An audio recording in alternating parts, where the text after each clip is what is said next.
जब आपको लगे कि आपके घर में शांति बिल्कुल नहीं है, क्लेश बहुत ज्यादा तकलीफ, हमारे घर में कुछ न कुछ जरा सी बात पर विवाद होता ही है,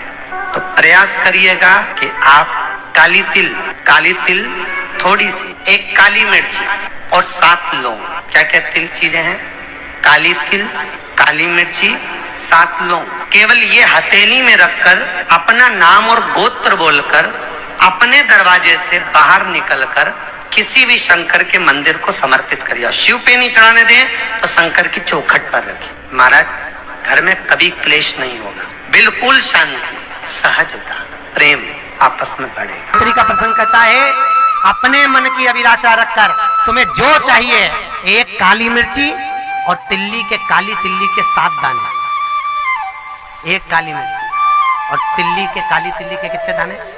7 दाने हथेली में रखकर अपनी कामना कर कर मन से अपने मन की बात को कहकर शंकर भगवान के शिवलिंग पर चढ़ा दीजिए। आपकी मनोकामना, कहते हैं हर महीने शिवरात्रि आती है, इस शिवरात्रि पर, मुख्य शिवरात्रि पर चढ़ाओगे, अगले महीने की जब शिवरात्रि आएगी तो आपकी मनोकामना पूरी हो जाएगी। एक काली मिर्ची और 7 काली तिल्ली के दाने, मात्र। पहले भी कथा में कहा, आज फिर कह रहे हैं, जब बहुत भारी रोग शरीर में हो जाए, डॉक्टर दवाई दे, वो दवाई अगर नहीं लग रही हो तो डॉक्टर की ही दवाई खाओ और कुंडकेश्वर महादेव का नाम लेकर खाना चालू करो, दवाई असर करना प्रारंभ कर देगी। इस व्यासपीठ से कभी नहीं कहा ऐसा कि आप डॉक्टर के पास मत जाओ, ये व्यासपीठ हमेशा कहती है डॉक्टर के पास जाओ, जांच कराओ, दवाई लाओ और उस दवाई को, उस औषधि को कुंडकेश्वर महादेव का स्मरण कर कर खाओ, जिससे एक बार खा ली जाए तो दूसरी बार जरूरत नहीं पड़े और शरीर ठीक हो जाए। जिसको भगवान शिव अपने पास में रखे हैं, यह साधारण नहीं है। शिव मंदिर में जब आप कभी जाएं, शंकर भगवान की, कभी ऐसा मौका लगे कि आपको लगे कि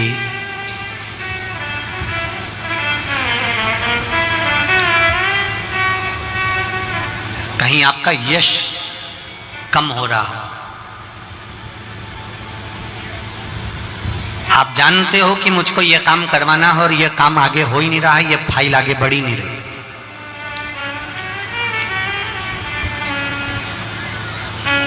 आपको लगे ये फाइल आगे नहीं बढ़ रही, शिव जी पे जो जल चढ़ाओ, उस चढ़े हुए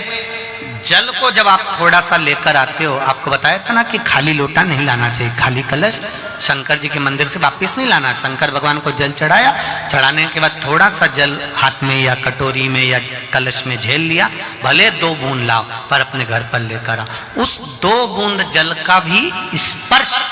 कलश के अंदर हाथ की 3 उंगलियां लगाकर अगर त्रिशूल पर टच कर कर मात्र आपने उस कलश के अंदर लगा दिया और वो जल भी आपने अपने घर पर छोड़ दिया, छीट दिया या उसका आचमन मात्र हो गया, तो व्यक्ति का यश बढ़ना अपने आप प्रारंभ हो जाता है, उसकी यश की प्राप्ति उसको होने लगती है,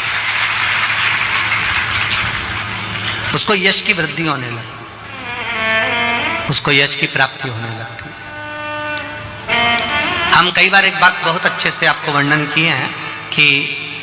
कभी मौका लगे और आप किसी कंपटीशन एग्जाम में बैठ रहे हैं या एक ही जगह पर सर्विस करते करते बहुत समय हो गया और वहां पर उन्नति नहीं हो रही है, आपका प्रमोशन नहीं हो रहा, तब 7 बेलपत्र केवल त्रिशूल का 3,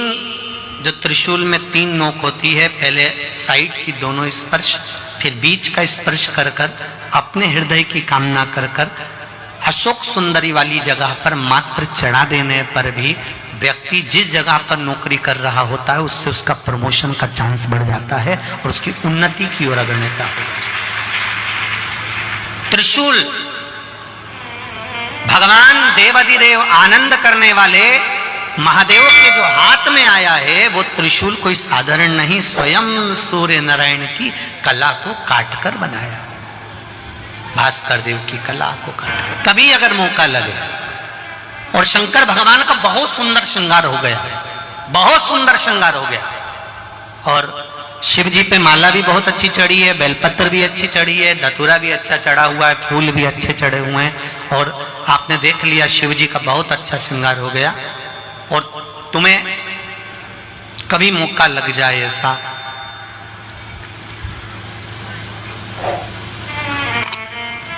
और तुम्हारे पास में एक अच्छी सुंदर सी माला हो पुष्प की,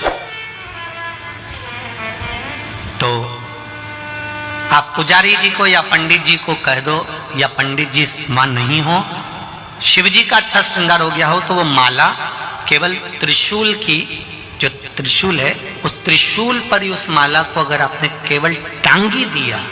तो भी आप उन्नति की सीढ़ी पर आगे बढ़ना प्रारंभ कर देते। पर किस समय पर? जब भगवान का पूर्ण श्रृंगार हुआ, पूर्ण श्रृंगार शिव जी का हो गया,